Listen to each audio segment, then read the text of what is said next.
ओगरा ने एलपीजी की कीमत में 17 रुपये 73 पैसे फ़ी किलो की बड़ी कमी कर दी। ओगरा की जानिब से जारी नोटिफिकेशन के मुताबिक एलपीजी की नई फ़ी किलो कीमत 215 रुपये 37 पैसे हो गई है, जिसके बाद एलपीजी का 11.8 किलोग्राम का घरेलू सिलेंडर 209 रुपये 24 पैसे सस्ता होकर 2541 रुपये का हो गया। ओगरा ने एलपीजी की कीमत में 17 रुपये 73 पैसे फ़ी किलो की बड़ी कमी कर दी।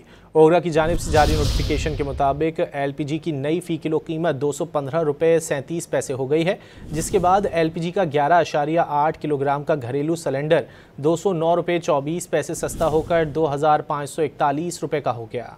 ओगरा ने एलपीजी की कीमत में 17 रुपये 73 पैसे फ़ी किलो की बड़ी कमी कर दी। ओगरा की जानिब से जारी नोटिफिकेशन के मुताबिक एलपीजी की नई फ़ी किलो कीमत 215 रुपये 37 पैसे हो गई है, जिसके बाद एलपीजी का 11.8 किलोग्राम का घरेलू सिलेंडर 209 रुपये 24 पैसे सस्ता होकर 2541 रुपये का हो गया।